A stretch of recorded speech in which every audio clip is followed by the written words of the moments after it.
Hello bachcho, let's do this question. The question says, consider the lines given by L1 x plus cy minus 5 equal to 0, L2 3x minus ky minus 1 equal to 0, L3 5x plus 2y minus 12 equal to 0. Match the following list. List first A, B, C, D are 4 questions and list 4 values in this list second P, Q, R, S. Clear? तो हम क्या करेंगे list first में ये जो ABCD 4 questions हमें given है इन्हें 1 बाय 1 सॉल्व करेंगे और करेक्ट ऑप्शन के साथ या करेक्ट यहाँ पे वैल्यूज के साथ मैच करेंगे। क्लियर? तो देखें फर्स्ट के लिए हम सॉल्व करें फॉर पार्ट ए। अगर ए पार्ट के लिए हम सॉल्व करें तो हमें क्या बोला गया L1 L2 L3 are concurrent if. ठीक है, के की किन वैल्यूज के लिए हमारे पास L1 L2 L3 कॉन्करेंट होंगे, मतलब एक सिंगल पॉइंट पर इंटरसेक्ट करेंगे। तो सिंपल सी बात है, जो इंटरसेक्शन पॉइंट होगा वो क्या होगा, कॉमन होगा। ठीक है, अब यहाँ हम क्या कर सकते हैं, देखो के हमारे पास चल रहा है L2 में, तो इजीली पहले तो हम L1 और L3 को इजीली सॉल्व कर सकते हैं। ठीक है, तो हमने सॉल्व किया पर L1 एंड L2 को, L1 एंड L3 को। क्लियर? तो नोट किया हमने पर after solving L1 and L3। ठीक है, L1 और L3 को अगर हम सॉल्व करेंगे तो सिंपल हमारे पास x की वैल्यू आएगी यहाँ पर 2 एंड y की वैल्यू आएगी हमारे पास यहाँ पर 1। ठीक है, तो यहाँ से अगर हम बात करें तो हमारे पास इंटरसेक्शन पॉइंट जो है वो क्या हो गया, 2,1 हो गया। Clear? So intersection point is 2,1।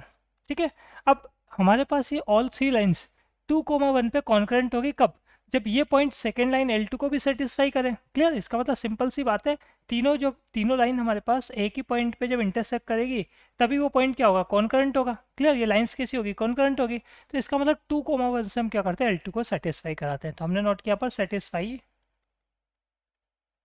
L2 equal to 0 bye 2,1। तो 2,1 को हम सेटिस्फाई करा रहे हैं। ठीक है, ये 2,1 को पुट कर रहे हैं L2 में, तो 3 इंटू 2 माइनस के इंटू 1 माइनस 1 इक्वल टू 0। तो यहाँ से हमारे पास के की वैल्यू आ रही है सिंपल 5। क्लियर? तो हमारे पास के इक्वल टू 5 किस में है, एस में है।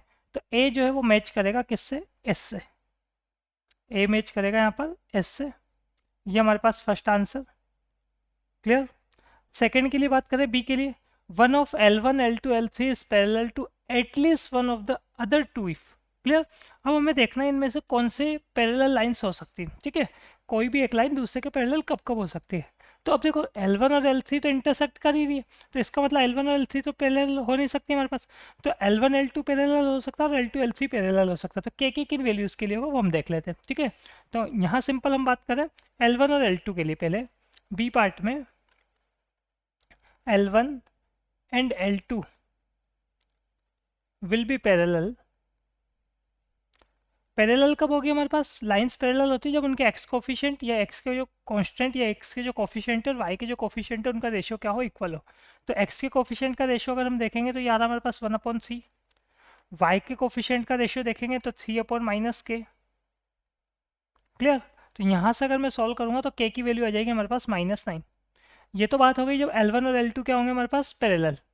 ठीक है, ऐसे हम बात करें L2 और L3 की, L1 और L3 तो पैरेलल होंगे नहीं। Now L2 and now L2 and L3 will be parallel। Clear? तो L2 और L3 पैरेलल कब होंगे, यहाँ भी सेम कंडीशन लगेगी। पहले तो x के कोफिशिएंट इनका रेशियो, फिर y के कोफिशिएंट का रेशियो -k/2।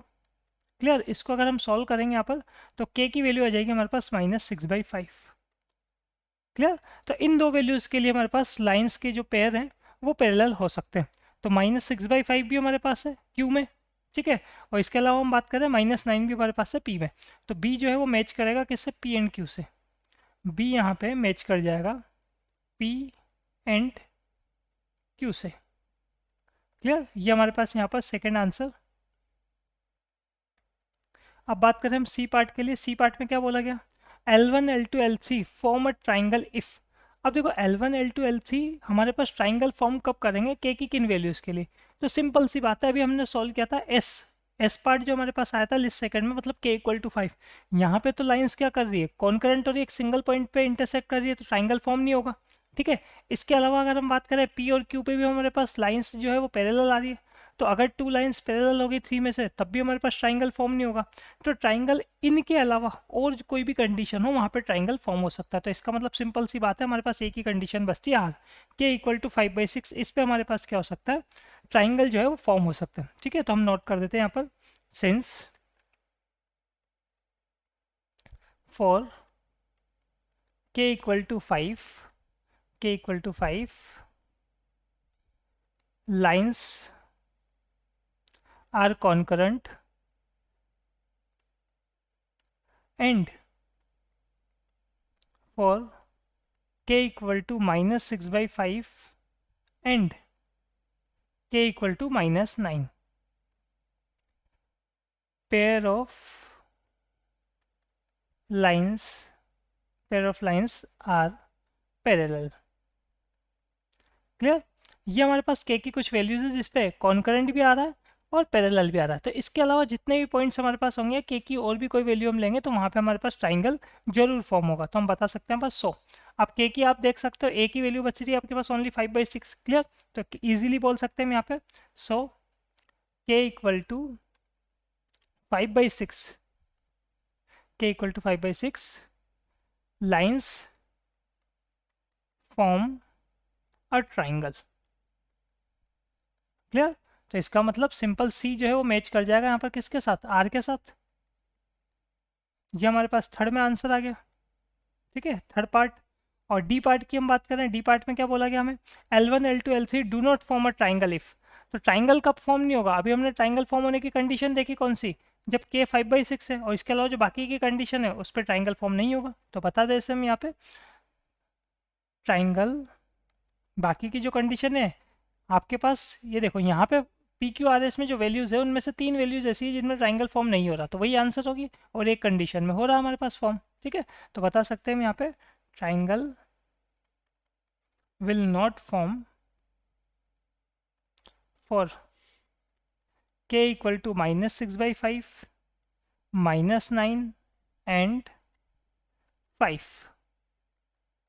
सो डी के लिए जो आंसर हमारे पास आएगा, ये कौन कौन से हो जाएंगे, P Q and S, P Q and S। Clear, ये हमारे पास डी पार्ट का भी फाइनल आंसर आ चुका है। तो सभी पार्ट्स हमारे पास इजीली यहाँ पे सॉल्व हो चुके हैं। Hope you understood it well, best of luck.